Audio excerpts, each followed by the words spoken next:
Hi guys, I hope you're good since last video. We know the project structure and how to organize Rust projects.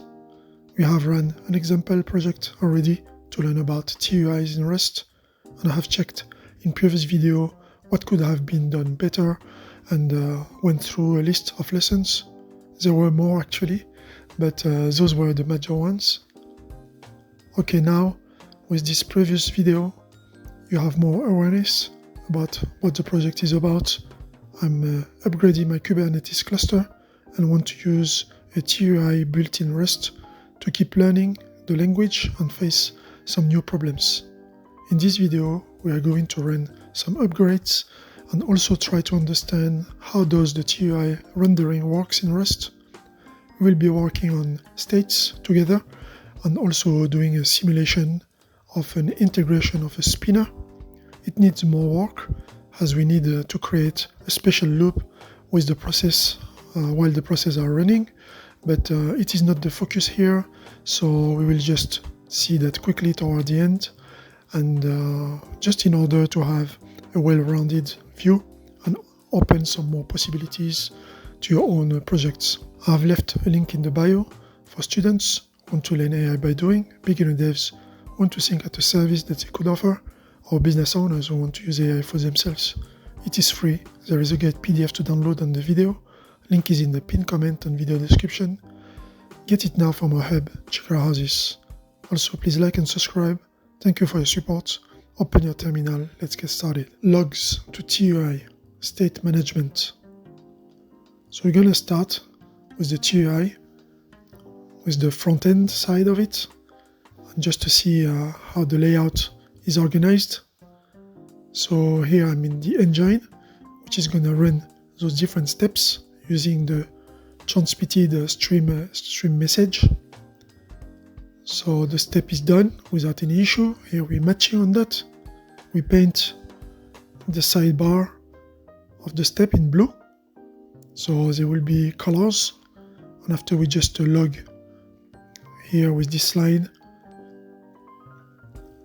And in the other side of the matching, there is the error side. If any error happens, we stop explicitly the sequence. So here, what we want to do, we want to stop if there's any error, because we are sure this next step is not going to work. Okay, so here same, we color the step in the sidebar in red. So this is a state field that is going to be colored, but I will show you the state later on. Here I'm using state log push. I'm pushing the error into the logs of the state. Now we can go in the states. I've created several ones. It will be evolving. This is a ring buffer for the log. It's of a string type. The ring buffer has a buff field. It's a vec deck of a type T. So here we're using those T types in order to have the string being ported. So kind of a generic type. Here I put state log buff, but for vec deck we have different functions which are not like for normal vectors. And that's what we're gonna see just to understand. So you can put it as a public. So the struct vecdeck here is a double-ended queue implemented with a growable ring buffer. So the default usage of this type as a queue is to use push back instead of push to add to the queue, or pop front. So here we are in the documentation and we are checking that. So here the index 0 in the front. So you get some examples basically. And it says it panics if index is strictly greater than the deck length. So we're using this as just see it as a queue of different logs coming, and we give it a size, and we make sure that that size is not increasing, is a fixed size, and we're using for that usize. So here going to the documentation, you can see the different methods that you can use. So here, instead of push, we'll be using some other methods. Okay, so something like that. State.log. Inside there is a field called buff. Because it's a vecdeck, we use the push back, pushing at the back of it. Okay, so I'm doing some little refactoring just to be able to explain that. For example, the buff field, I didn't put it as a public. In the app, I'm going to use it, so I just get rid of it. I use it as a private, but the log is going to be a public field.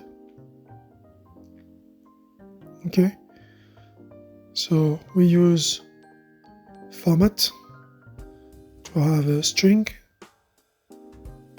because here the type T is of a type string. So when we go to the state, we can see here app state log ring buffer. It's public for this one, and this is of a type string. So the T is a string. That's why we just transform everything to string, and it's going to be stored in this vecdeck with a cap size using the usize, just to limit that. Okay, so we make sure that it has a fixed size. And after here, when we create a new one, we have implemented this function based on the cap size. And here we use the generic type T. Okay, and that's where I'm going to use pop front or pushback. So depending on the size of the vecdeck. Okay, so buff, we just take the length of it. If it's equal to the cap size, we're gonna pop in front, and after we're gonna push back if it is not. So we're just making a rotation. Okay, we make sure it keeps its length and just swap by getting rid of the front and pushing one value at the back. Okay, like a kind of a rotation going on. Okay, pop front. So that's the one I should put here. So it's in comment. I don't know if you can see it. It's in gray, but it's okay. Just increase the light. Okay, so here we go like that. So this is the error side. So just that you see that the state here I'm using, it's vecdeck. And the ePrint ln, as I told you in previous videos, this one I won't be able to see it. So that's what I have implemented initially. But it won't work because the TUI will be covering that. So we can't see it anyways. So it's better to have a file. That's why I got a file where I'm logging those errors or those outputs, strategics that I need. So as we are stopping the sequence by returning explicitly, we don't need to clone. Okay, so we can consume the string. So here I'm just getting rid of the clone because this is the end of a process, so I can just get rid of it. Okay, so we have the steps, all the steps passing through this function, and this function is going to match on the transmitted message by each step. So in this version here, it is here in lib.rs, but later on I'll be moving that one in another file. And after here, I'm using the try receive to receive those lines, and I push the lines into the logs. Okay. And after here, I'm redrawing. So this is the function to reprint the TUI. So this code that you see now, it's from the early stages. so that you can see me making some states and we can do it together.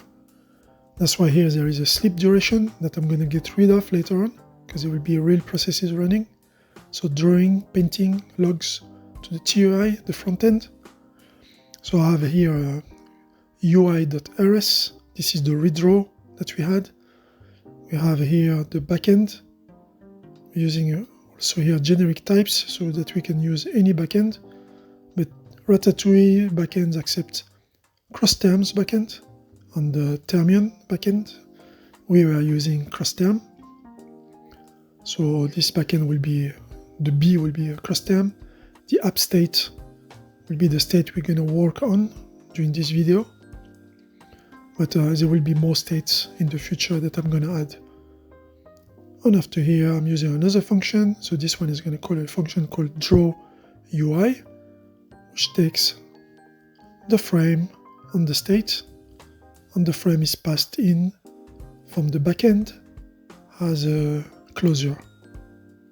So in this closure here, we get the frame and we get the state. So that's the flow. That's how it comes to the front end. And from the front end here, we are going to create some different parts of the front end of this TUI by doing some splits. So understanding the TUI space division.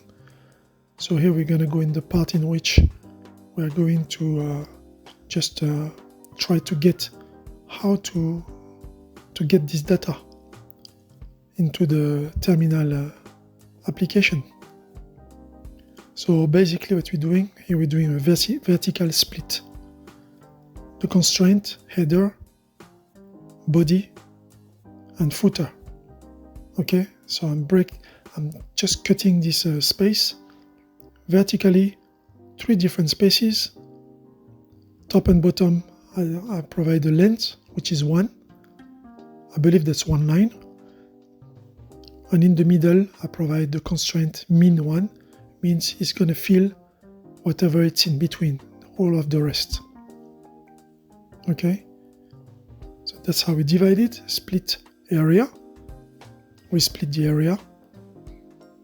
And after, for example, here, I'm going to render this sentence at the I'm just going to maybe separate those two.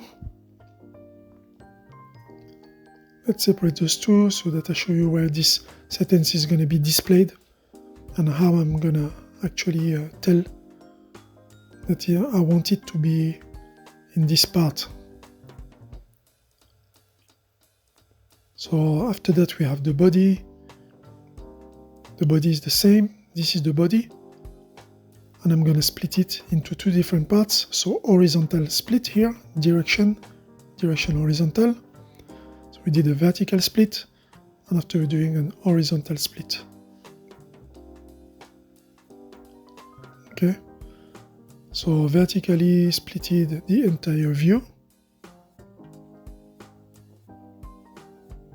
Okay. Split maybe the entire view. And after we have the other one, which is horizontally split the entire view. So not the entire view, the body of it. So I'm going to tell which part I want to split horizontally. And this is a simulation here. I'm showing you how it goes. So vertically, and this is a horizontal split, so that you understand how I did cut that into 2 different parts. Here, for example, there will be the steps. So I'm just going to write here basically step 1, step 2. There will be a little title also to this field, and it's going to be here.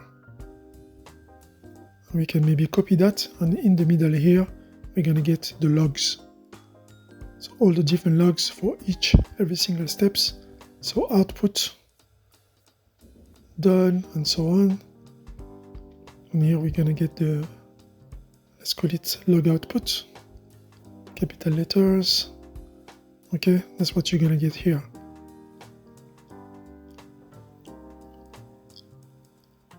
So I'm going to zoom in a bit. Here we go. So here the settings go to rect 0. This one vertically, when we have cut the view, this is rec 0. That's the name of the variable. 0 is the index of it.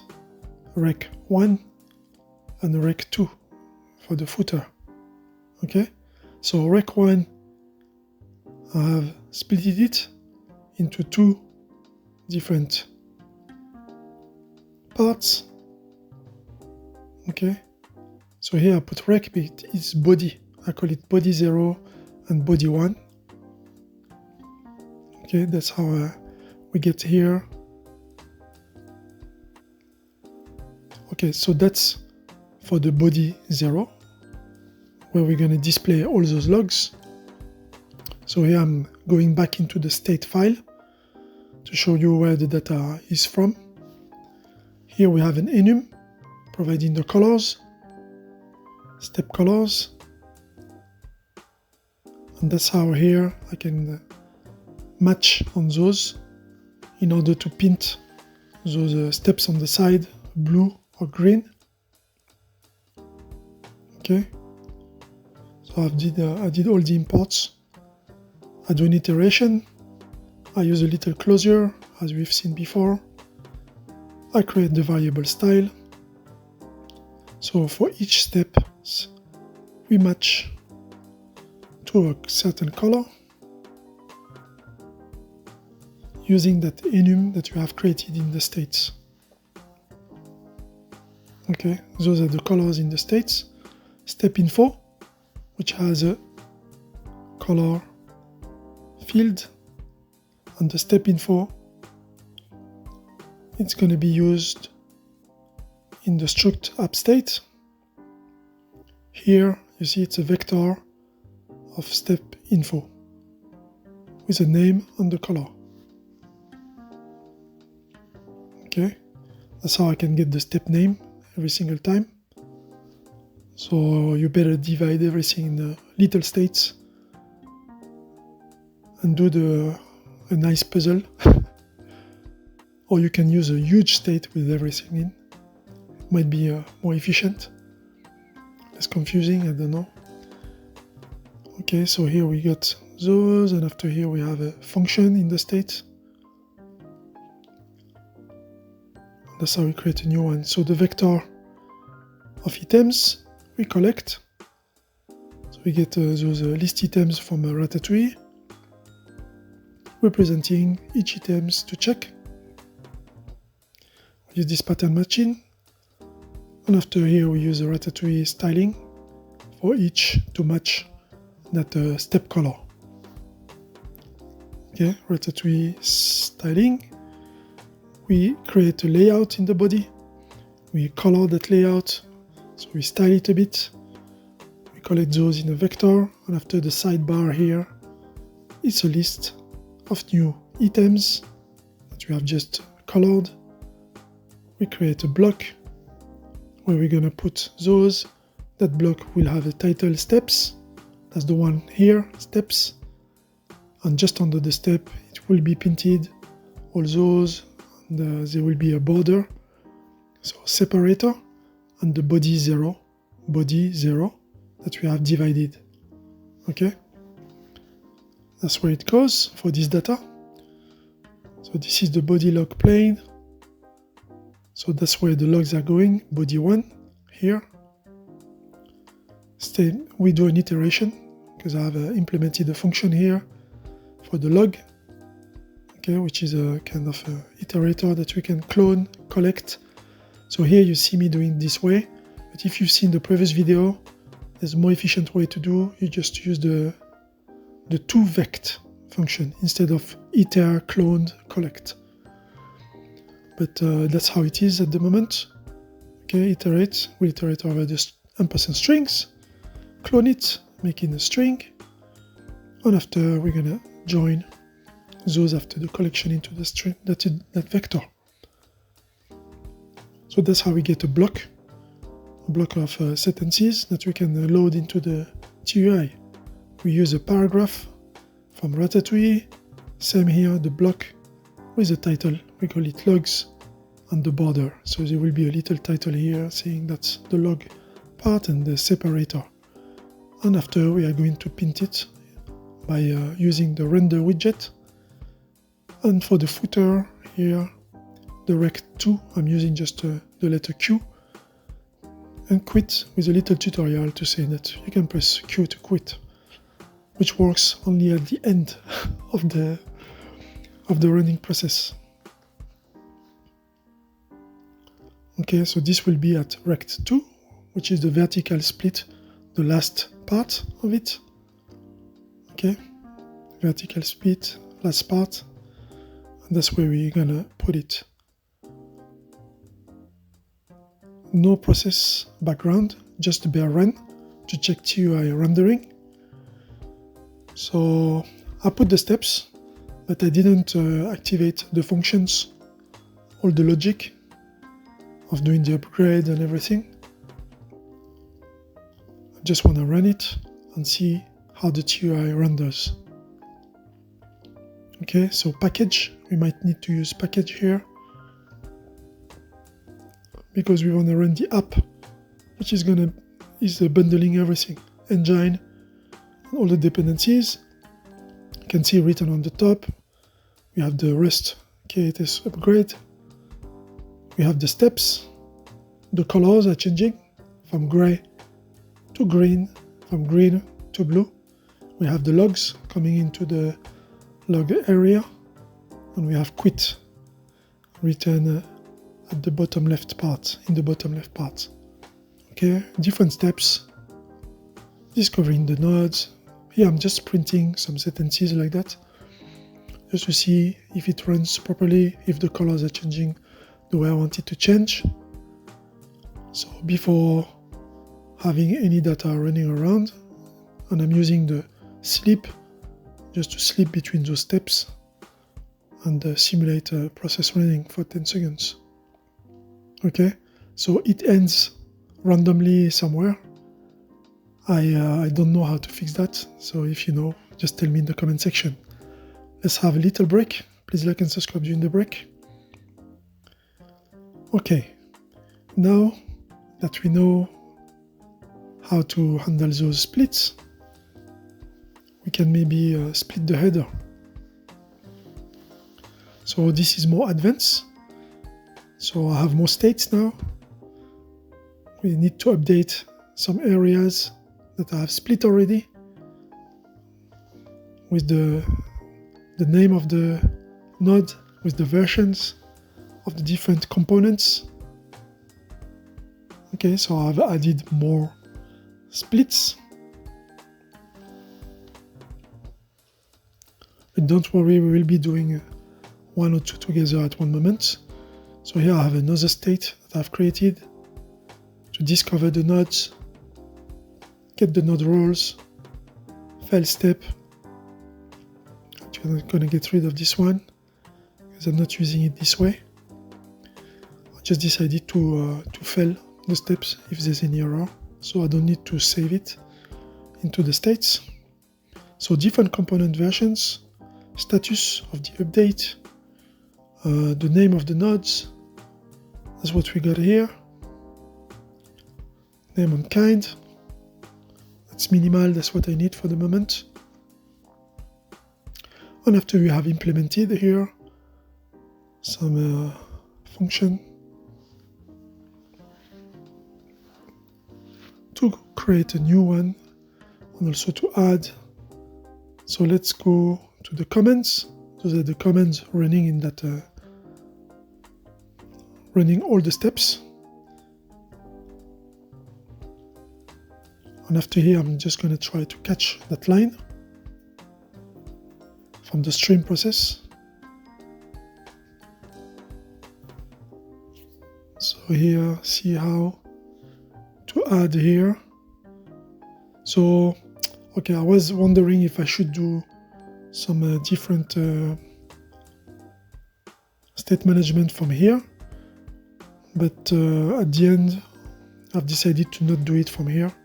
On this one to be a stateless function, to be just called So here up the state to new state by capturing the line, but the line I'll be capturing it somewhere else later on. Okay, so here I'm redrawing. We're in the engine. You've seen that before. We match on those lines. We have a while loop running. And after at the end again, we're going to redraw when we exit that big loop. We're using crossterm as a backend.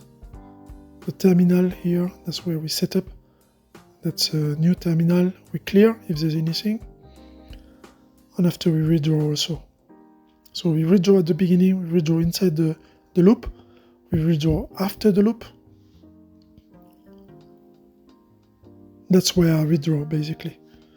After you can add more redrawing if you have more logic into your process. Here I'm going to create a state, app state. After I'm going to get the index on the step name. That's how I'm going to get step name here to log it. We'll be seeing later on some of the logs while running the upgrades. And after here in the steps, I get the step information that I'm saving as a vector with the name and the color. We iterate through. So it's good to implement some functions to each of your states. It makes your life easy. It makes the main code easier to read also, because you don't get thousands of lines. Just calling a function which has the full logic. Okay.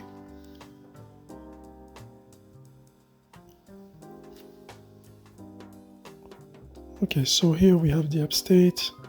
We're doing the iteration of those step info. We're getting the name and the color gray. So everything is gray at the beginning. We have a cap size of 5,000. And after here, I can add maybe here in the loop action specific function to specific step and update the pipeline state. So that's what I'm gonna do at the end actually. So I'm gonna go into engine here, and that's where I'm gonna be catching those lines when they come out of the stream with a try receive. And in the try receive, I'm gonna use a statement, a conditional, to just check which step it is. And for each step, there will be a dedicated function that is going to be working on those outputs in order to redraw the TUI. Okay, so I didn't overcomplicate everything. I just followed a very simple logic. So here we're just going to be moving that to header 0 because I have split the header into header 0 and header 1. So I'm just going to copy this line, paste it here, put 1. See the header how it's split. So on the right side, we will have update state for the moment. So for the moment, I just write the sentences, but later on, I'll be using the actual state value by pulling the state values. Okay. Step info. The pipeline state, that's the one I need to add to the bigger function. So this one here, we can change it. So we can implement it to pipeline state, shared step info.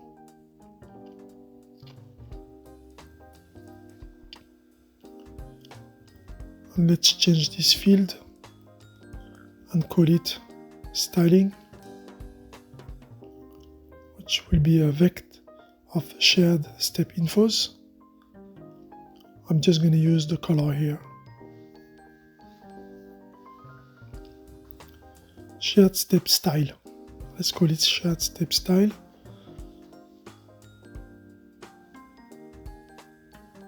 Okay, so header, and now the footer also. Let's go to the footer, let's cut it. Has been cut already. Footer upgrade state info, rect2, horizontal split.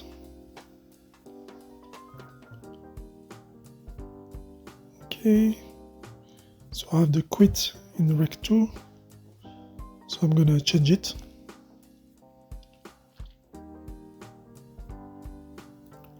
So we have quit, but we need also the footer to have the versions in the middle, and on the right side the name of the node. So I'm gonna give it a length of 10 for the index 0, a length of 20 for the index 2, and in the middle I just put min 1, so it's just going to take whatever is left. So here we're talking about columns, 10 columns, 20 columns, because we're in the horizontal split. So footer 0, that's where we're going to get the quit. Footer 1, that's where we're going to get the versions. And footer 2, that's where we're going to get the name of the node, the type of the node, if it is a controller or a worker node. So here it's going to be hard coded. I'm just going to type it like that to simulate, and later on I'll be using the state variables that I haven't yet created, actually, those ones. kubeadm, kubectl, kubelet versions.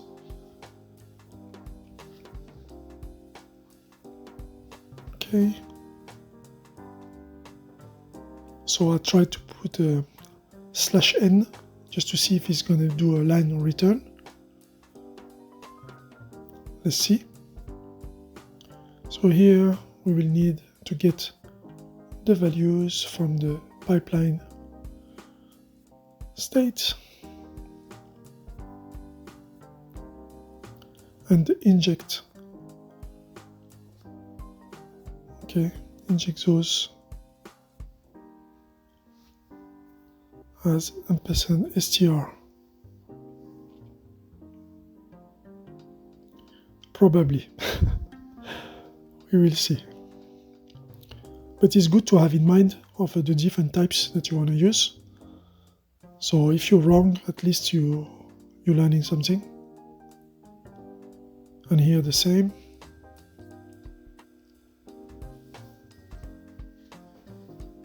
Okay, so we reprint, we redraw, and maybe here we will need to import those states.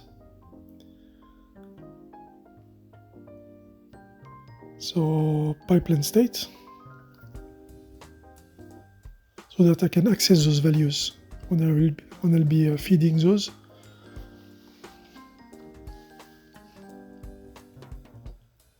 Okay, pipeline state. So here I need to modify this a little bit. We did the name and the role. It's not going to work like that. So to draw the UI now, we need an extra state. So pipeline state is the shared state. So I'm going to call it. It's of type pipeline state.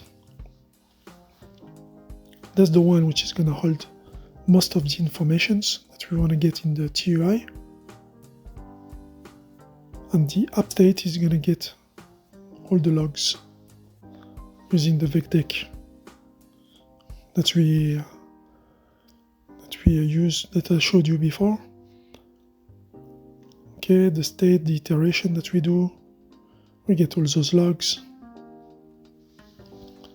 We join those. Okay, so there's the state here, the vecdeck. This is done.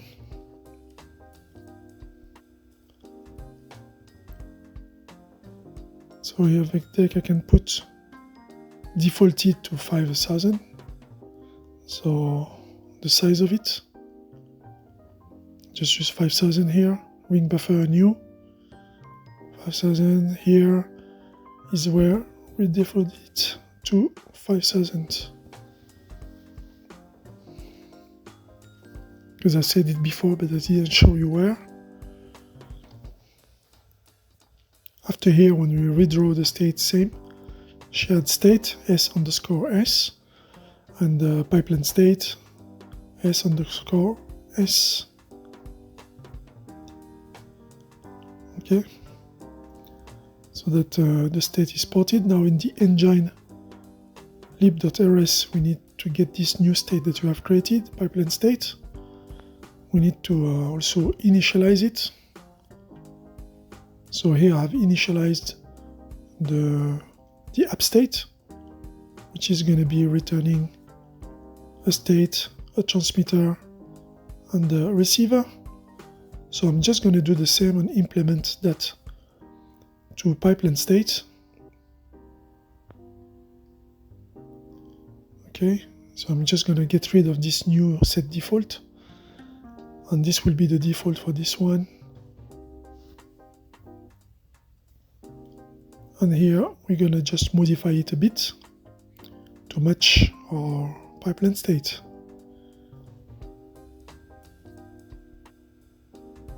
So in terms of fields, we have styling, new roles, node roles.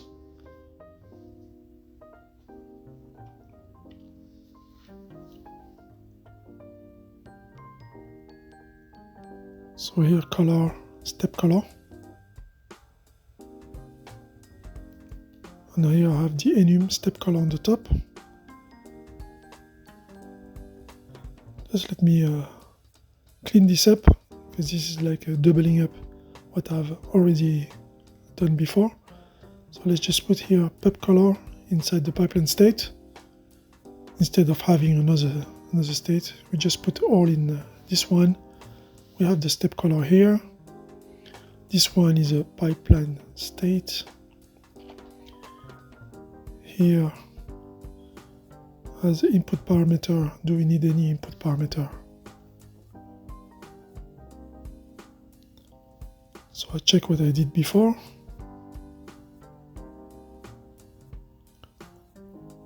Let me get rid of the input parameter. No, I need it.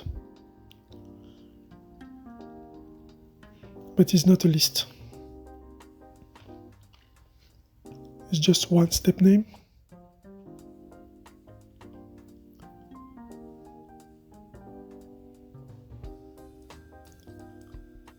So here I'm just going to use, we need this to store the state and be able to update the TUI. So what I'm going to do, I'm just going to put everything in a ring buffer. I might use a vector or hash map. We'll see, I just have copied it as a string.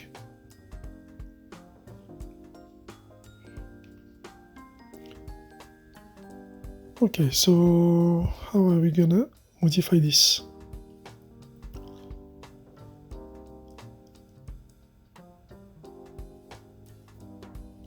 Color, logs, styling, not colors.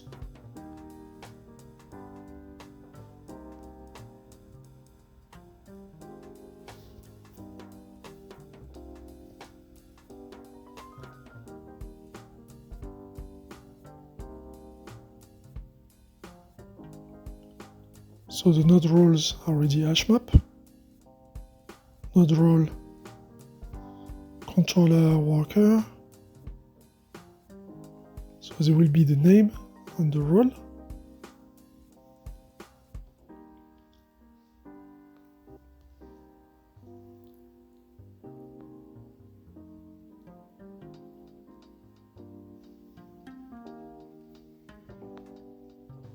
This is how easy it is to plan for a state, a new one that you want to implement.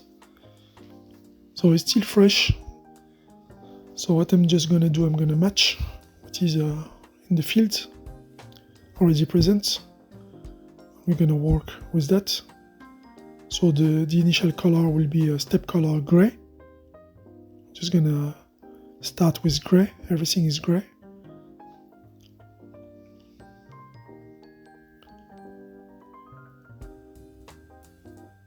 After for the logs, I'm not using VecDeck, so I'm not sure if I need this to set up this like that. Let's clean this up.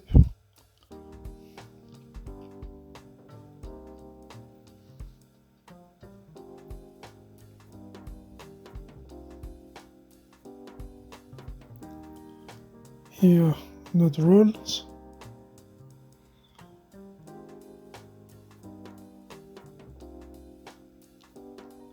We're going to create our hash map.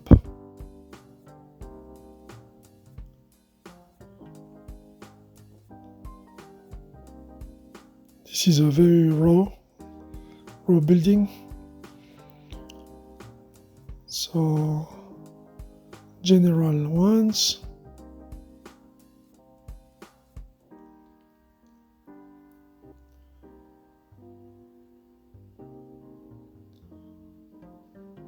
Here I'm going to put step specific ones.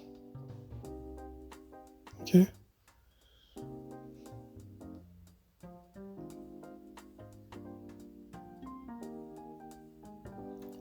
So let's get rid of this.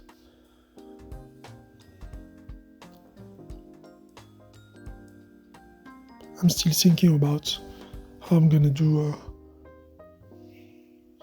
the pipelining of it.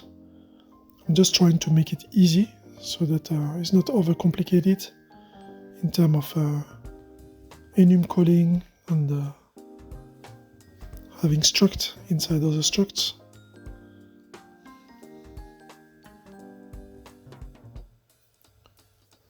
Okay, so let's get the hash map here.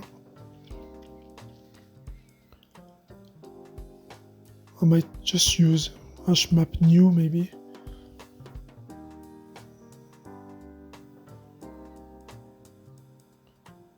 Or I'll put some names like that.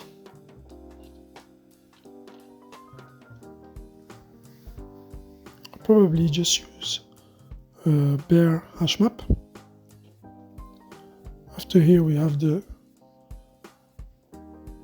pipeline state, the transmitter, the receiver. So we are returning a watch sender and the watch receiver. I need also to change the state name inside of it. After here we are inserting each of those hash map. This will add to the hash map, so we will be able to have the TUI updated with that. So I can put basically any key, name and role. Okay, I use just for the roles, the node roles. But I might do it more general. So I can put all the kubectl, kubeadm, so I can just use any key and any value. Okay, so here nothing as an input, just call the new and it's going to be creating everything for us.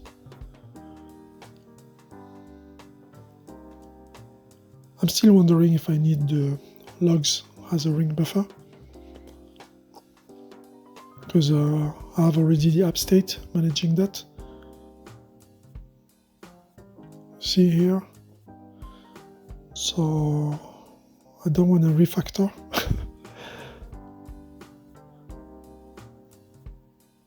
That's why I told you you might want to put everything in one state so that it's simpler.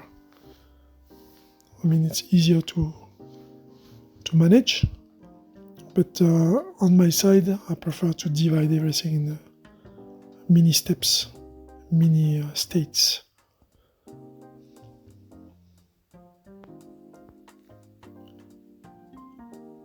So pipeline state, we don't need default. Are we happy with this? No.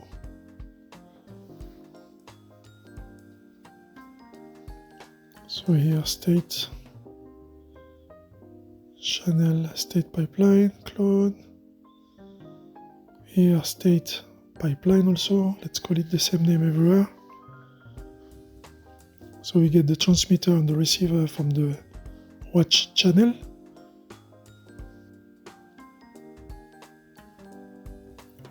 It needs to be owned when it's running in the channel, that's why we clone it. But we still have access to it when rendering, in the return type of the function, in the tuple. Okay. So let's put here the right state, which is pipeline state. Otherwise we're going to forget.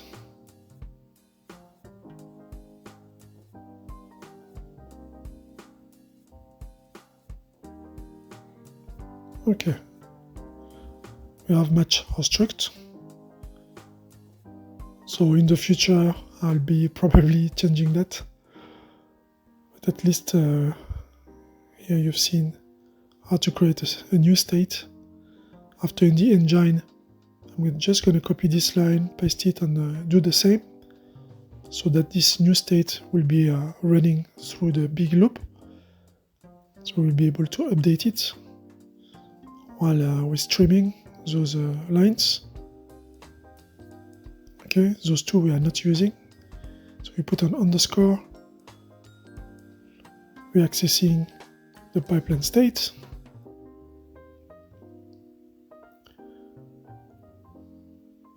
So here we initialize a shared state.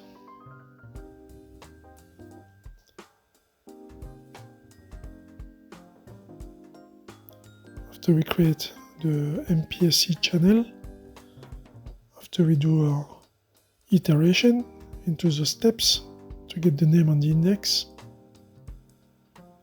and here we're going to be pinting, because the state, app state, is managing some output in the TUI.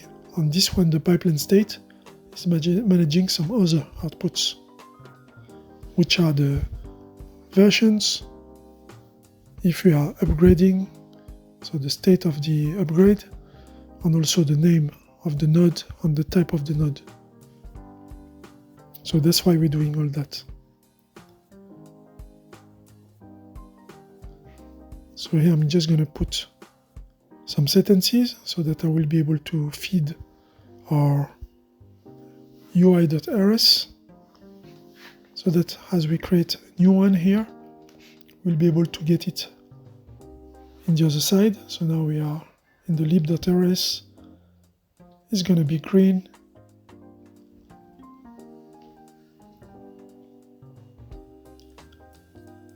Okay, so we don't need to turn it blue. We just keep it green like that. We have already integrated that state in the redrawing process.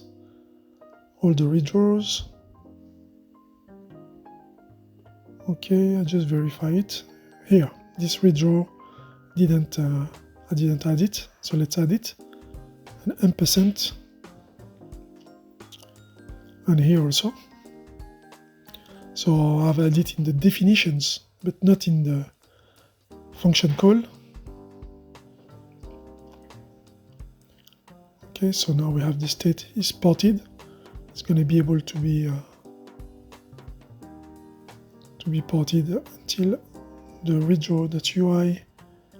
So I just put it blue here just to see instead of green.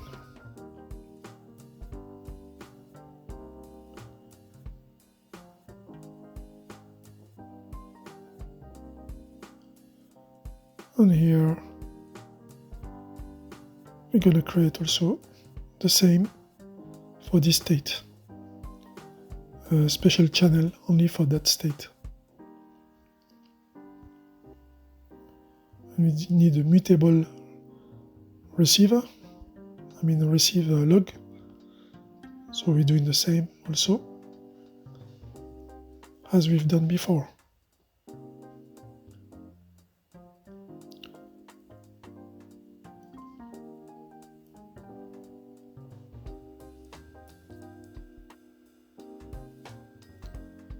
Okay, so I'm just going to use the same number, 1024. Here we are back in the state file. In the UI, the command. Okay, so I think we're good. I just want to fix everything before going to the UI.rs. So let's check one step, which is the discover node step.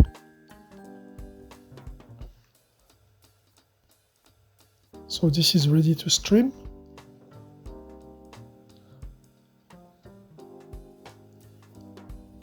After the command that what is called by this step, it's going to take the line and it's going to be transmitting that line with the step,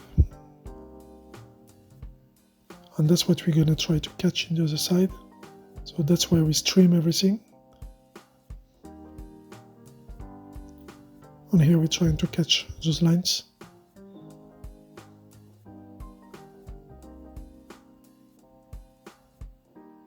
Okay, run the steps, takes log, okay. I'm just trying to see where I might need to add the state that I've created so that I don't miss it. Otherwise, we won't be able to catch anything from the TUI.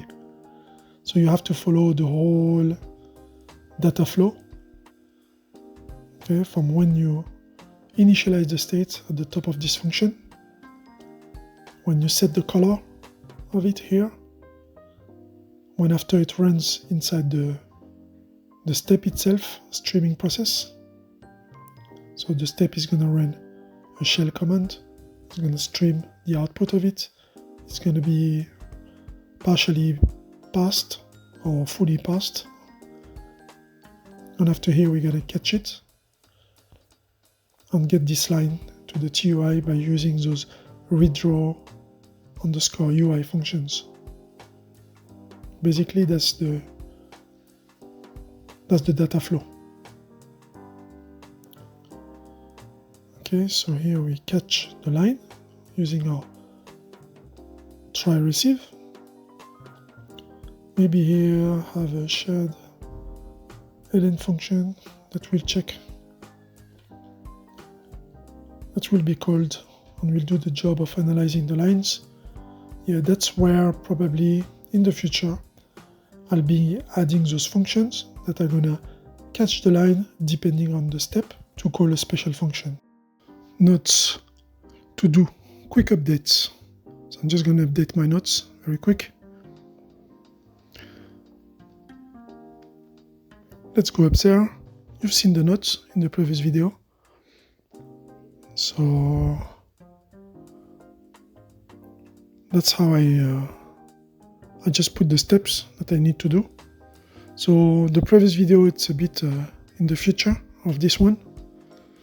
But here you can see that I say, for example, I need to create this shared function.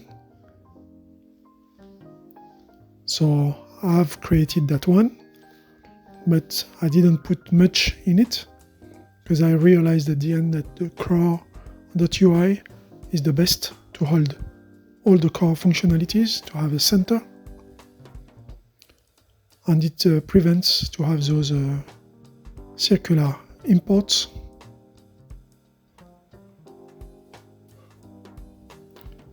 So do the TUI layout on breakparts until getting what needed with boilerplate sentences. That's what we've done together. We have broken down the TUI. I've fast forwarded some parts, but you understand how to break it down now. And I'm going to feed it with dynamic data. So I'm going to call the states that you have created. I've already imported it. And that state, different fields are going to be put in the right section of the TUI while they're being repeated, so redrawn during the process of streaming. Because you've seen I'm calling the redraw UI several times in the loop, and after the loop and before the loop. So in the core UI source UI.rs, make the shared state field derived from pipeline state. We've done it. We have added the fields. And this is to update the TUI. So to update the TUI, basically, you need to get the state, those changing state coming to that special file. States evolving. So we have pipeline state managing everything which is in a green rectangle, and the app state, everything which is in the blue rectangles. So this is the pipeline state, which is going to be evolving a bit more. Okay, as I told you, it's not going to stay like that. It's going to evolve with the decisions that you take and how your app is going to evolve, and what you have basically decided. So the upgrade status on the top, we want it, and we want all those versions also. Okay, so the upgrade status is going to be a string, and I'm going to put the different versions also. Kubelet version, KubeADM version. Okay.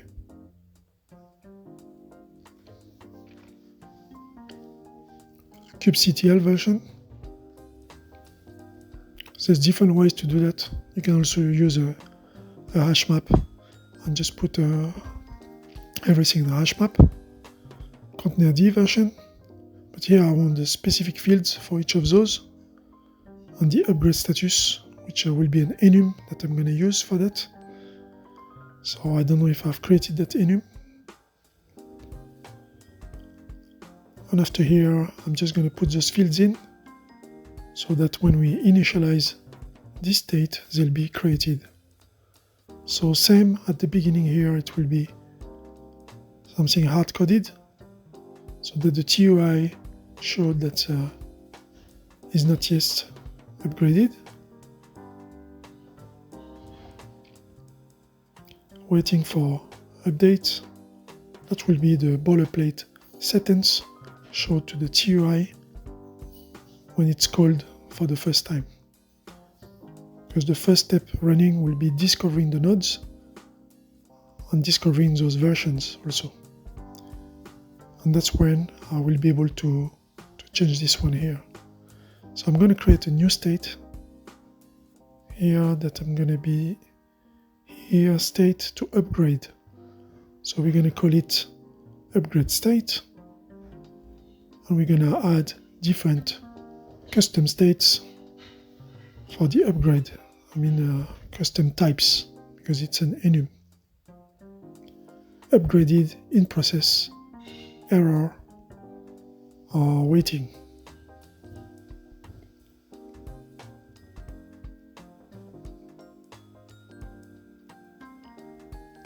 Okay.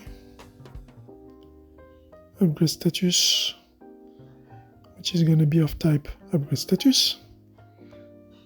Upgrade status, I'm going to call it instead of upgrade state. Okay, so we have a field of type upgrade status, and here upgrade status, and we're going to create it and say that it's waiting.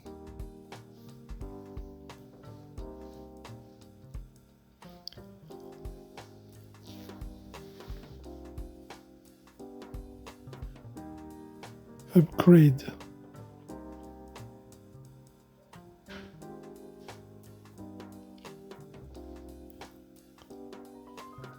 So let's call it upgrade instead of update, like that.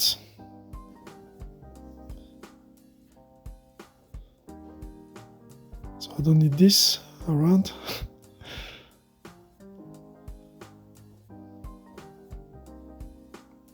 Upgrade status.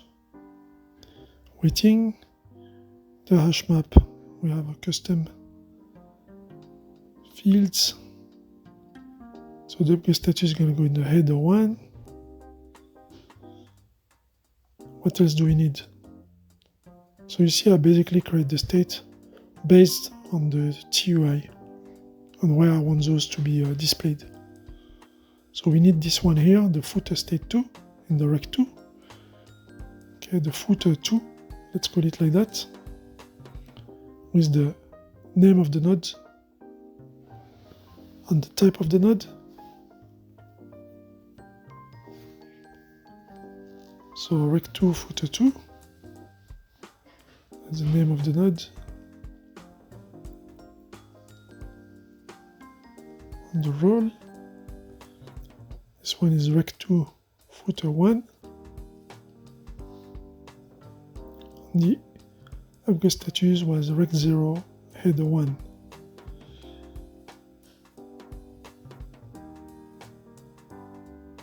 I'm considering changing this add function also.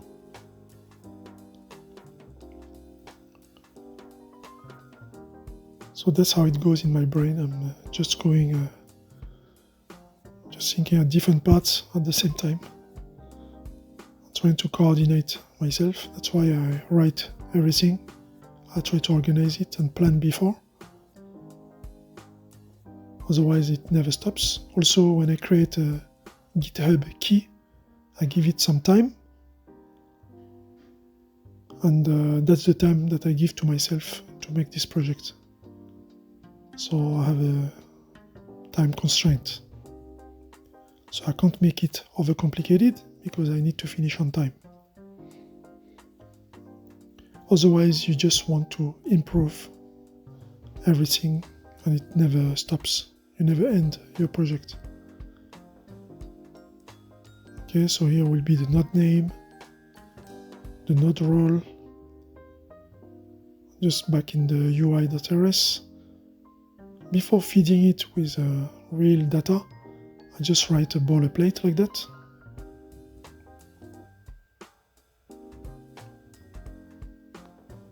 So that after I just need to replace it with the right parameters. So pipeline state, we got it.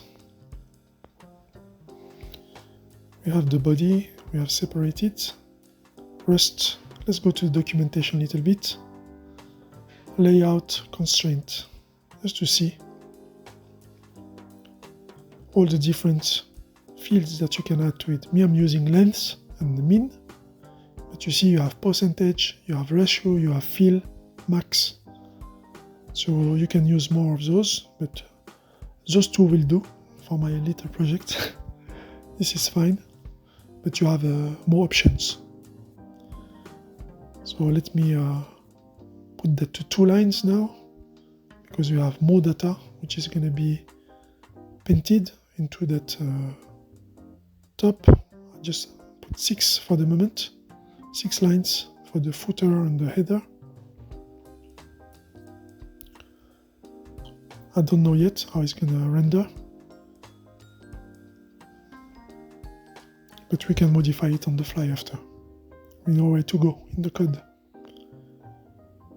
Okay, so the header here, I just give it 10 columns.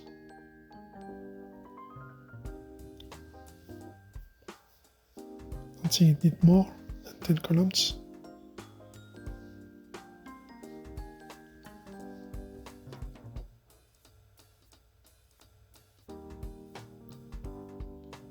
Upstate.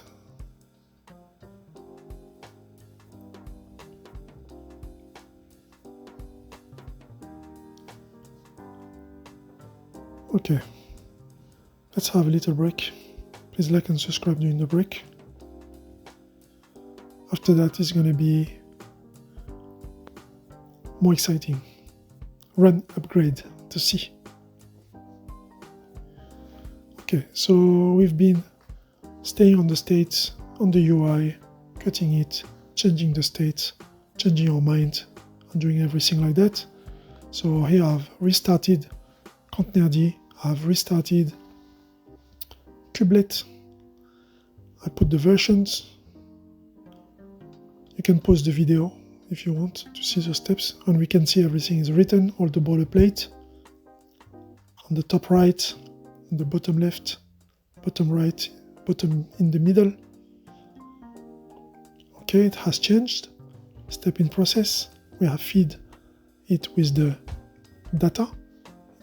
So after having discovered those nodes, we get those versions down there being painted correctly.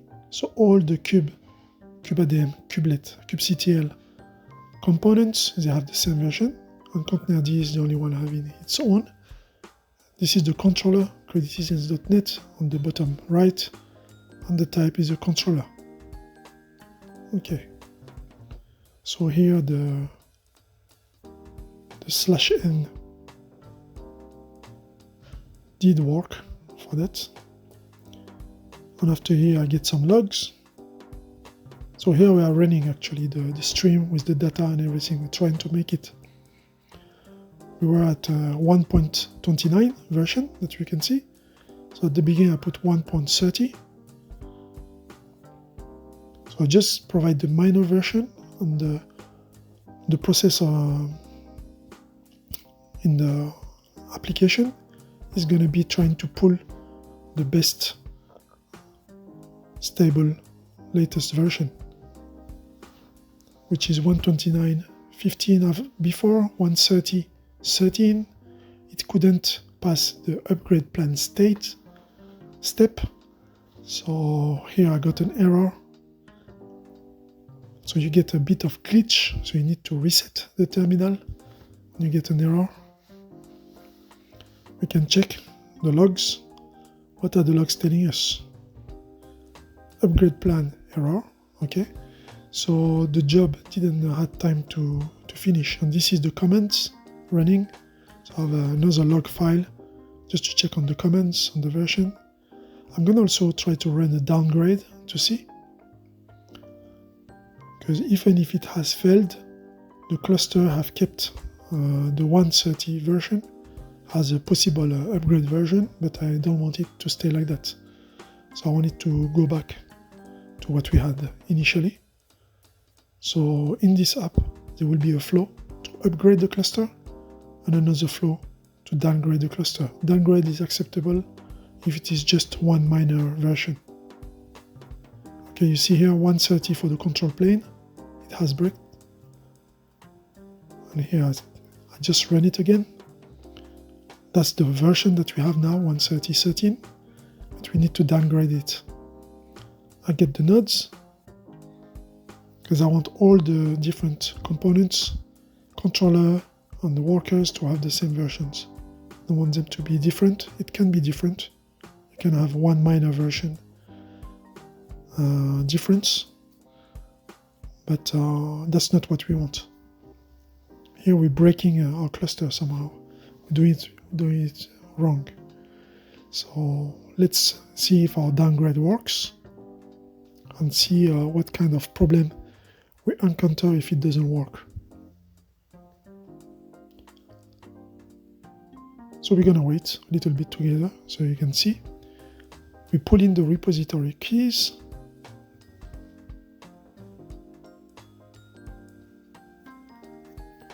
So some parts have been fast forwarded, some of them no. I get a glitch, you can see down there. Troubles again. I get the nodes, they're ready. Let's check the logs. Allow downgrades, as you see. Testing with same version to check. So I need to improve those comments. I didn't add the flag allow downgrades. So errors can come also from your bad comments. You didn't use the right comments. 1.29, 1.725-1. So now what I'm trying to do is just to run it using the same version, not doing any upgrade, and see if it runs to the end. Because it should be able to run to the end like that. Passing the steps, just to see if the logic is fine. We did the controller node. That's good. We didn't get any error. Now it's passing automatically to the other nodes. Okay, I have fast forwarded a bit. Now we are at the end, because it takes a while. So the node 2, we did node 1 successfully. Now we're going through the node 2. Okay. When we are arriving to the end. Okay. So it runs from the beginning to the end without any issues when I use the same version. So issues review. Just let's see what's the problem. Why I can't upgrade it. Now I have fixed some of the comments. 1.30, 1.725, I'm trying to do another upgrade. Upgrade plan, that's where we failed before. Let's see if we're gonna fail again. No, it's okay. Now we fail at upgrade apply. So there is a problem somewhere. Let's check the logs. Okay, so in the logs, we got upgrade plan, working well. We can see the target versions and everything. This is good. Okay, it says upgrade apply. So that's the output. That's what we're waiting for. The latest version is 133.1. Okay, I understand. But I need to do it one version after the other. Can't just jump to the latest one. Okay, and after the upgrade apply down there, we got the error. Could not list node labeled. Okay, job upgrade, health. Okay, so there is an issue with some jobs which didn't complete. You see the upgrade health check in the namespace kube system did not complete in the job batches. So we need to wait for this job to complete in order to be able to get this upgrade apply performed. So there is a delay between the upgrade plan and the time for the jobs to be complete and the upgrade apply. We were doing it one after the other. We might need to find a solution for that because it doesn't have time to run it. We have some flags that we can run, ignore prefer, but we're not going to use those now. We might use those if we get any issues,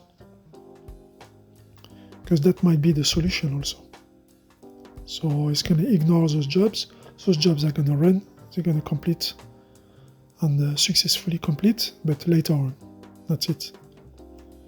Here we are, got the comment. So fix adding sleep time in loop, same version flow to the end. Okay, so I'm going to go into this upgrade plan. I'm going to check the comments on upgrade apply. Also, I'm going to do the same. And the solution was to add a loop. As you've seen in the previous video, I told you what are the lessons that I've learned. So I got several times an error of the node not being ready or the job not being complete, as I showed you now. So what I've done, I've added a loop. So here you can see I sleep 5 seconds while waiting for kubectl get nodes to be ready. I'll push that to dev null,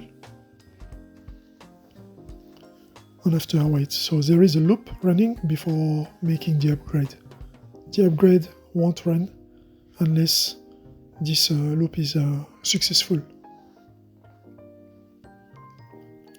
So that's the trick that I found to get that job to complete before passing to that step. So we are in version 1.29.15. We reset the terminal. You need to do that. You need to also restart kubelet and containerd 1.30, 1.7.25. And after here, we're going to run the steps and see how it goes. Okay, it has proposed us 1.30.13 for the upgrade. We have the plan passed. We have installed all the components. Now we are going to do the upgrade apply, which has failed before. Let's see how it's gonna go.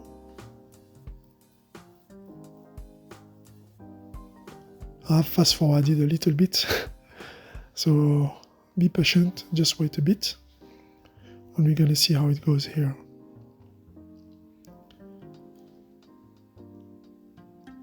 So as you can see here down, we have kube ADM plan, kubelet plan, kubectl plan, and we went through all the other steps perfectly.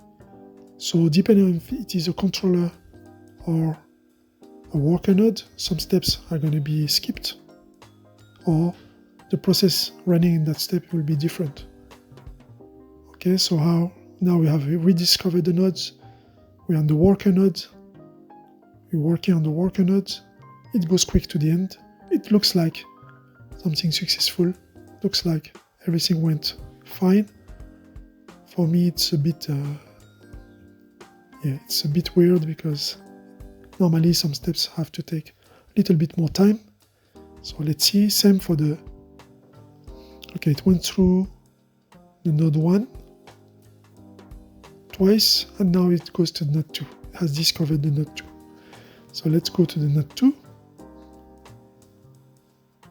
and we see what's going to happen. So here we're trying to see what kind of problems that you can have and how to fix those. Upgraded, it says at the end. Let's check the logs. Okay, the logs say that group proxy is at 130.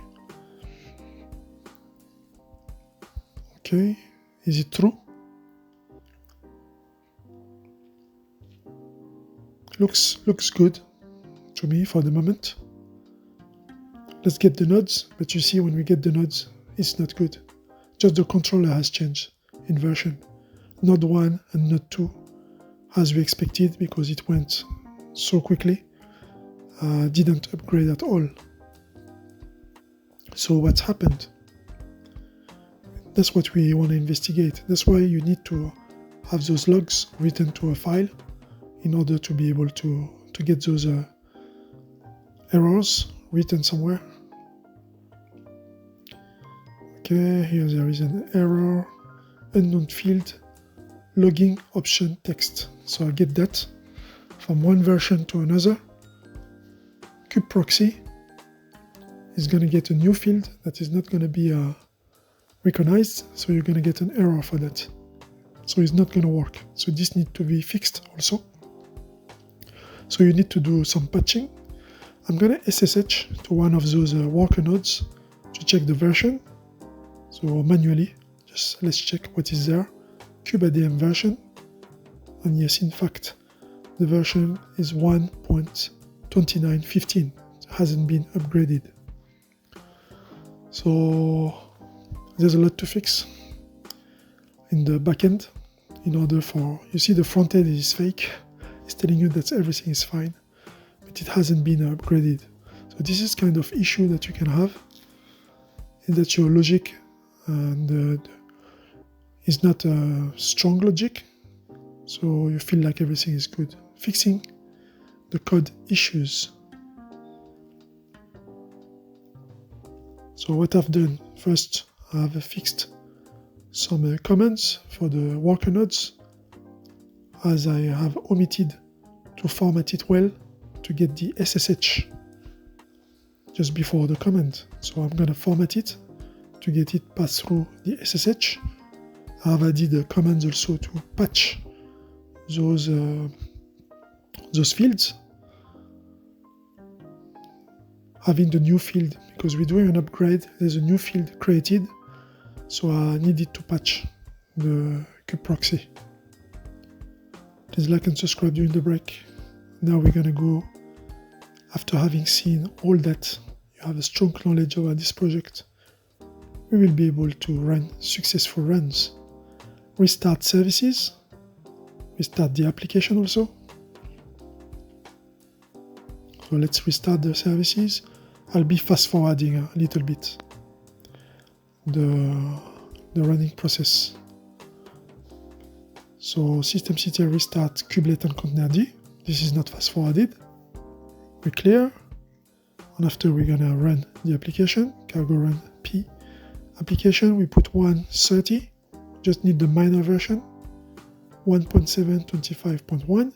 So this is a corresponding version of a container D. Container D, you don't need really to upgrade it. So let's go for the controller, it's running now. So container D, you need to upgrade it every 2 years, basically. While Kubernetes, maybe every year, once or twice. Okay, we have passed all those. We check the logs at the same time. Everything is going fine. Upgrade plan. We're applying the upgrade. Yes. You see, we don't get any of those errors anymore. It looks very clean and smooth. So if there's any errors, it's your fault. That's what I've learned from that. Okay. Let's keep going.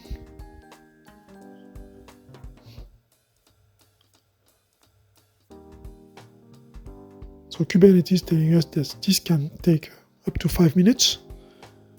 So it's not going to take 5 minutes, but a little bit less.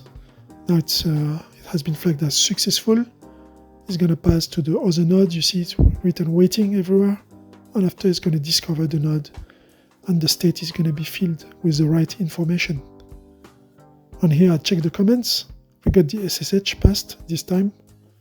Okay, we see SSH everywhere.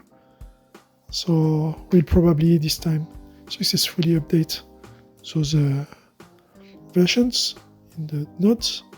So you need for sure to set up this SSH connection before creating this app. You need also to get rid of the password prompt. So node 2, we do the same. So for that, you just use a vsudo, and in vsudo, you put the permissions for your user.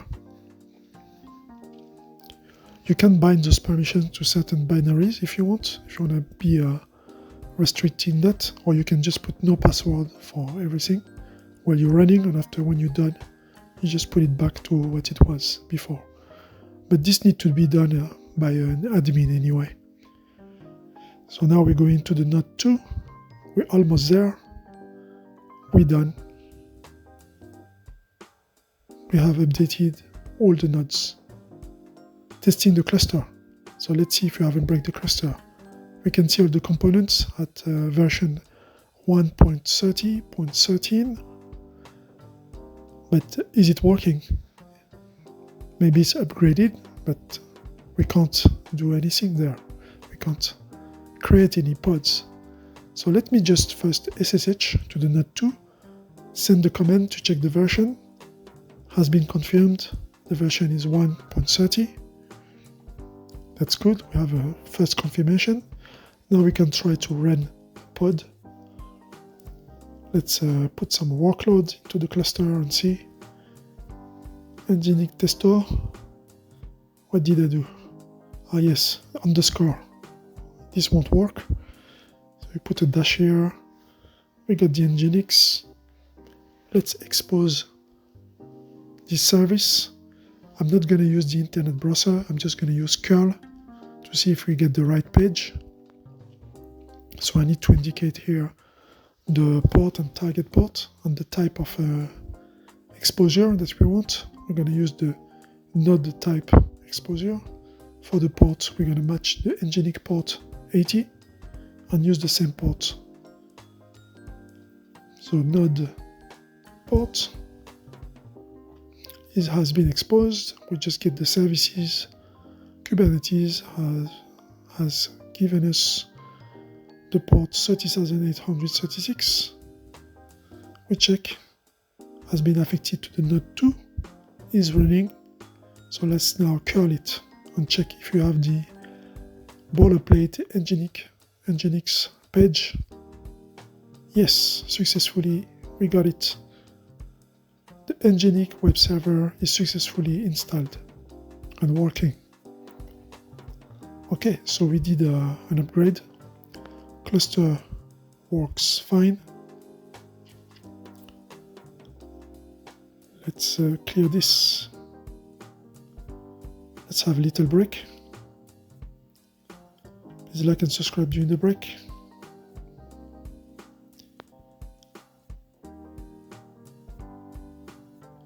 Version 30.13 to 31.9. So let's just keep going. I'm not gonna run more version upgrades, but I just want to see that it's consistent now. I'll restart the services, kubelet containerd.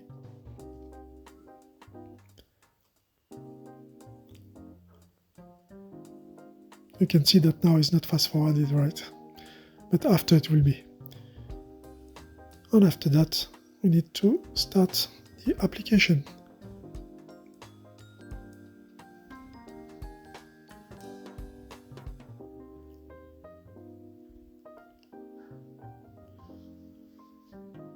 So cargo run. Let me just check the cluster. Everything is running. We are at 1.30.13. Let's reset those logs. So there'll be nothing in. No confusion with what we've done before. We started fresh. So cargo run p up. Let's go.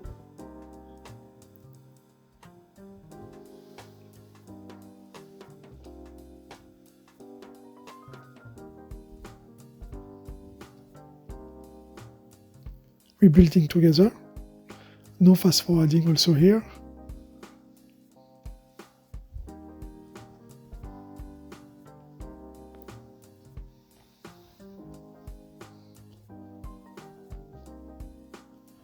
Okay, the box has changed its size. I don't know why. Sometimes it's changing. So 1.31, that's what I want to target. Containerd, I don't need to upgrade it. 1.7.25-1. The controller node is waiting, has discovered. We have all those versions written. That's good.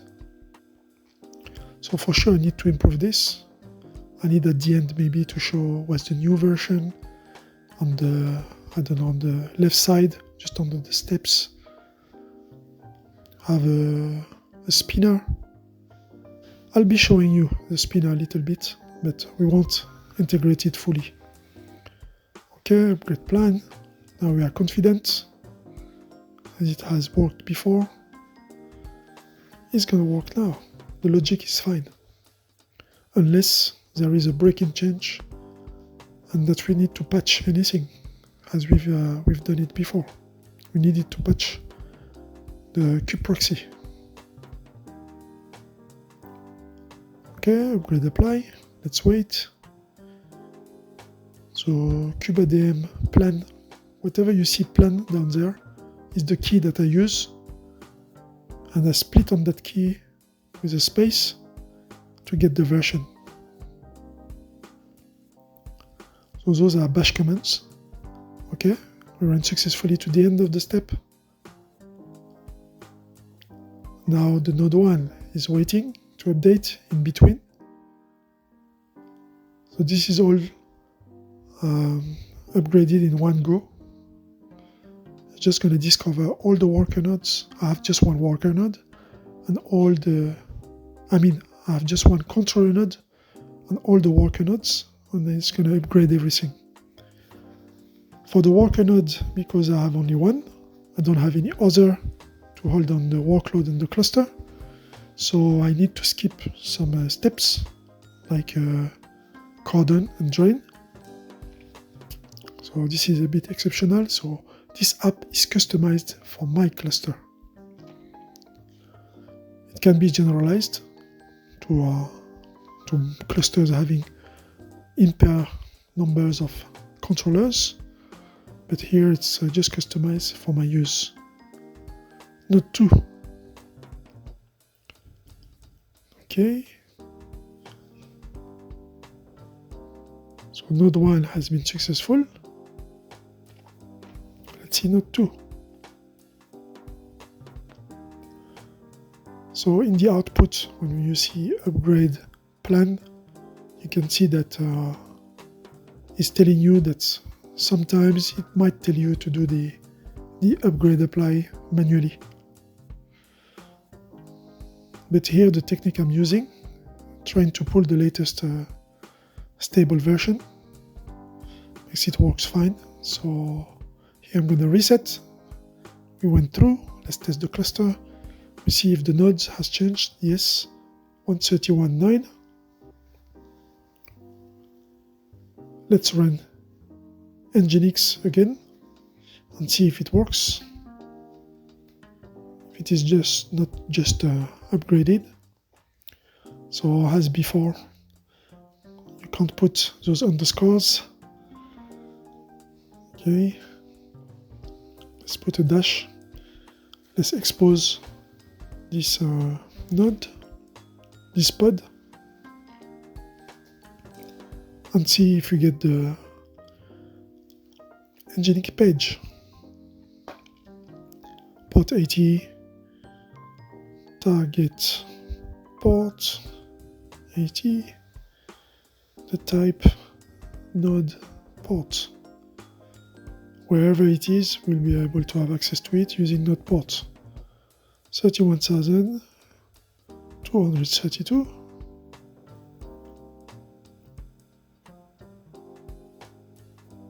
Let's wait a bit. So this is not good. Localhost, maybe. Yes. Connection refused. Get nodes. Nodes are working well. Let me just get pods. Okay, it's not running yet. So I might just delete it. Let's describe.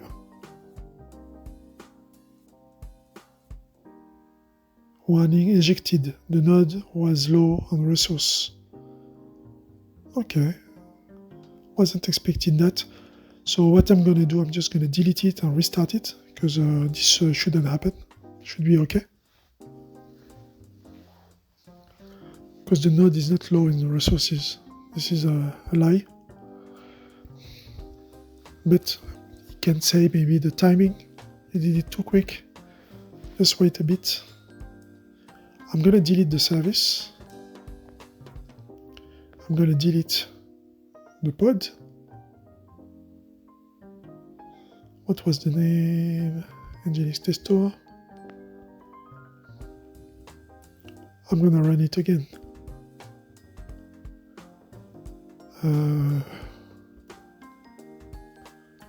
Nginx other tester. Image Nginx.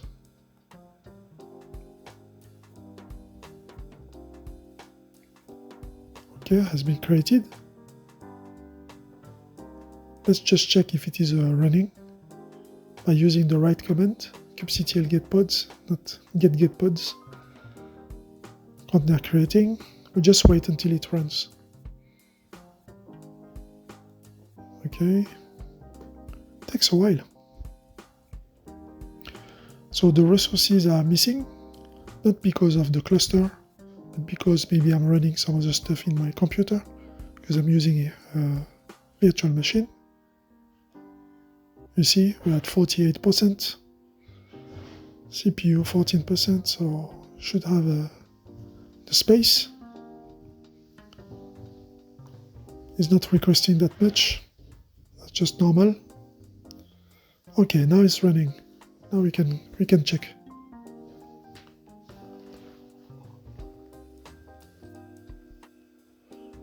So we expose the service again. I can use the command we used before. Where is it? Here. I just changed the pod name. Yes. And let's see what port has been given to us, 30,537. And we curl localhost on that port. Yes, it works perfectly. So we're good for the cluster. We can tear down everything.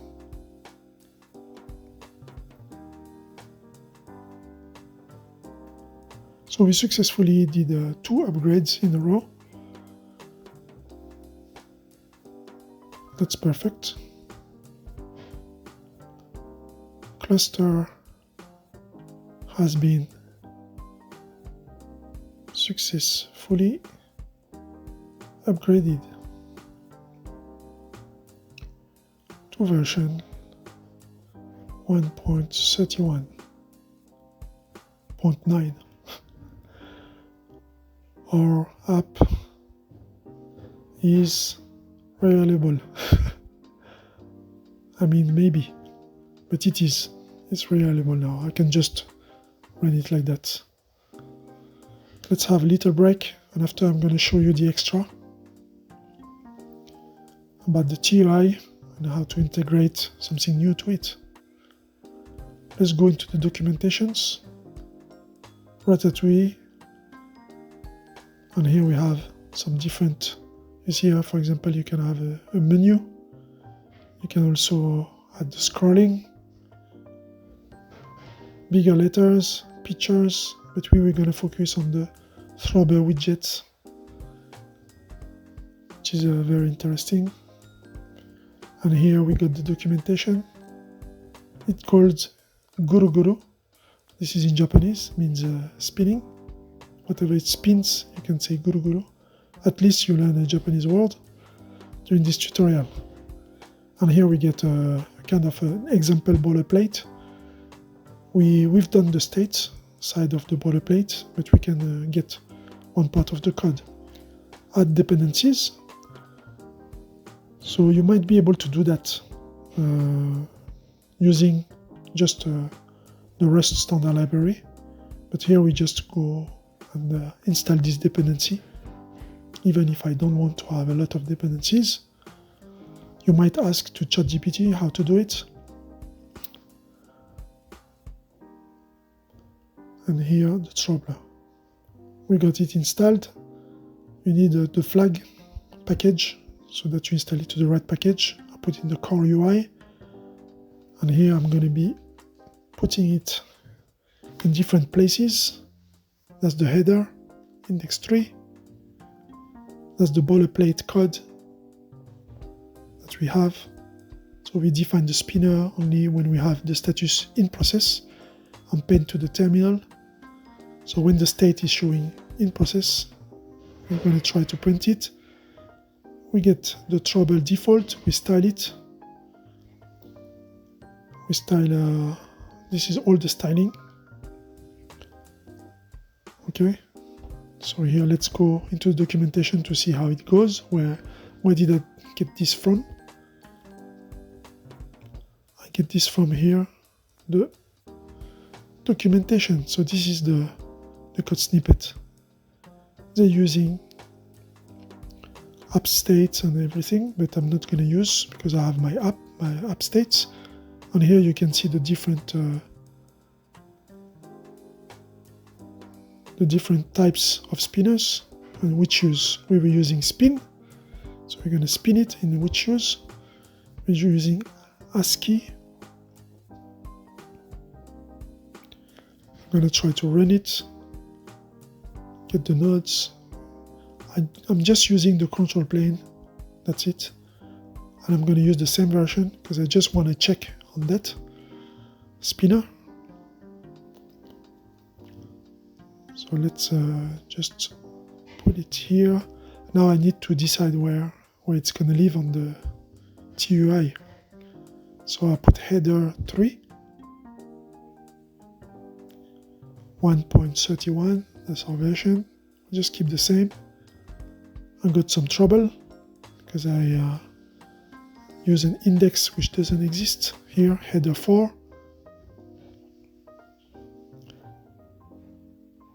So I need to put header 3 here. Close the terminal, restart it, reset, and restart. So this is header 4. Just let me check if I didn't do any... Okay. So there is a simple version also that you can run without any styling. So just let me add a field here so that we can try to put it in that field. Give it a length of 20. I'm just gonna make the header a little bit larger than normal. 10, 1.31, 1.725-1. Okay, it's running, but I don't see anything. It should be on the top, next to step in process on the left of it, but we don't see it. So I'm gonna do that. I check my notes, but in my notes I don't have any code snippets. I have just the link, and here I can check their GitHub, how they implemented it. They have an example. Okay, it's a bit more, it's almost the same as what we've seen in the documentation. But that's why I'm not going to do the full implementation. I'm just going to make sure that it shows on the TUI. Here, let's use the simple one in the else side of the if statement. Because probably my if statement has an issue. Let's see if the else side shows. Okay, spinner, we just put the default one, no styling. We're gonna render it in the same area. So it's or one or the other, which is gonna show up. I just put back to 1 here. We don't need it, the header to be that large. 1 line is fine. 1.31, 1.725-1. And yes, we can see it here. This is the default one. So here I'm just going to change it and put contains in process instead of equal. And I'm going to comment the else side. So that was my mistake, I believe. And we should be able to see something in red, or because I put red as a color. 131, 1.725. Yes, we can see a little dot here in red. Hope that you have a good eyesight, but it was there. So what I can do is that I can maybe move it somewhere else in the TUI. So you see how I work with splitting the TUI and affecting it to a different space. So we're going to put it on the sidebar. So we're going to split our sidebar. So we can put our code snippet here. We have the sidebar, which is here. So the body that we cut into 2 pieces, the sidebar with a length of 20, and the rest for the logs.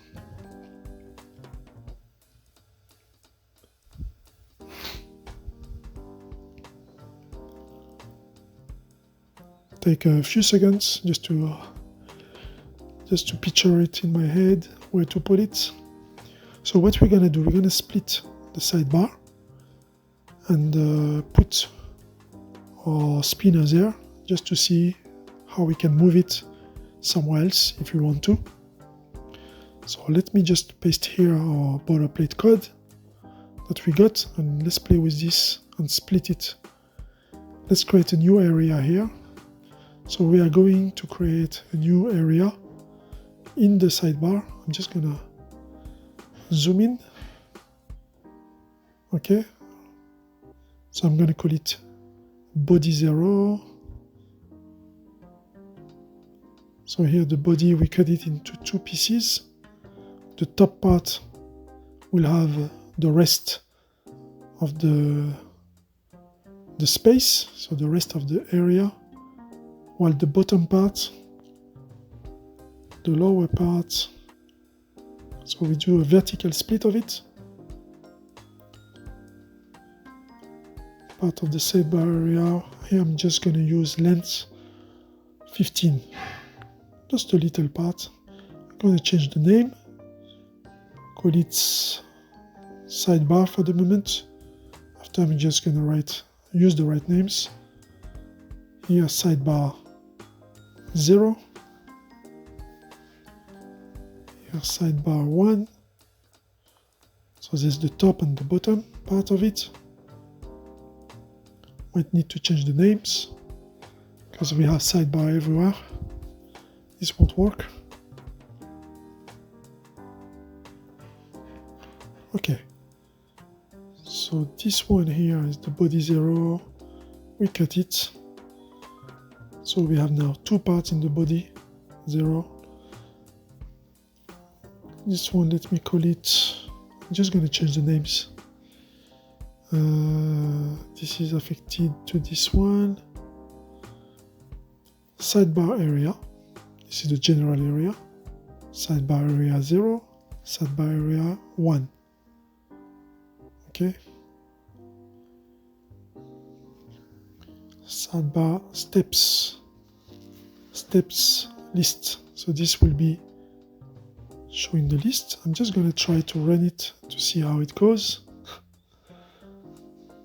Okay, 131, 1725-1. Okay, you can see the dot here, the red dot, and we have split it. That's how you can move it somewhere else. I didn't put any border, but you can put borders, and you can go back here and see what you want to do. Let's use horizontal block, for example, instead of ASCII, because we don't see anything. The little dot here. That dot need to evolve if you put it in a loop. The loop, you put it in a stream, you redraw. That's all the implementation that we're not going to do. Here we're just playing with the TUI, so we know how to implement something new to it and where to put it. Okay, so here we got a title step. So let's put the label here as in the documentation. In the label we're going to write running. So we will have it next to it. We change here ASCII to horizontal block. We're using another type. And the horizontal block we put it in green. Maybe white, I don't know. Let's put this in white. So something's going to be white, something's going to be green. Normally the writing is going to be white. Yes. And you see green on the left side of it. And this should be evolving and becoming bigger and bigger. Okay? But that's not the right area. That's the right space. We can put a black circle, for example. Let's go for black circle and see how it looks like. Let's run this. And black circle. This one is good. That's the one that I might keep. Okay, we're not going to change the Trouble widget TUI style. It's going to be black circle, but it's not the right place. We're going to leave the sidebar alone, and we're going to move it up there in the. So instead of running here, we can put the log upgrade status. So you can put something meaningful, which is coming from the states. So just let me put the clone of it here. Run it so that you can see it will be the same as what is in the state. That's how you can use a state variable. Step in process. You see step in process on the top right. That's the same here that you have repeated down there. So now that we have that, we can put it and replace that header. Here I'm just going to reset everything to what it was. So we get our sidebar back to how it looked initially.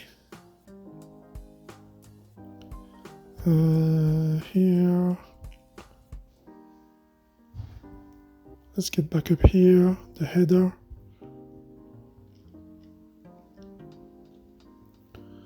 Constraint length, I'm gonna add a space for it. Or maybe I'm just gonna replace what I had before. I'm not gonna change here.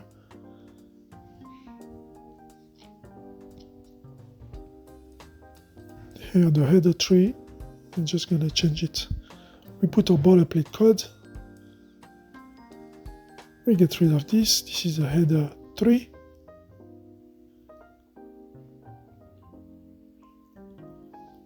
Okay, and we can even change the else statement. Let me just here take this.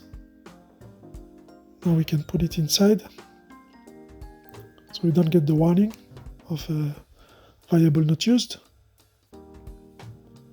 And you see it's on the top here. That's why it looks better like that. It's clean, doesn't break our lines. And in the else statement, I put what we had before. So this is will be able to print, to paint, to draw, whatever we want to draw if it's not in process. So it can be an error, or it can be a successful upgrade message saying upgraded. Else will render whatever the state is. So we'll show upgraded at the end in green. Okay, so here we can put everything in green.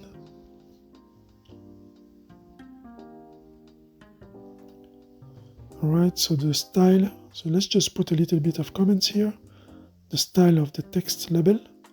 This is the style for the spinner itself.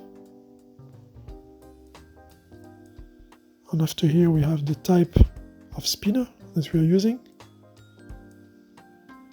Action of the spinner.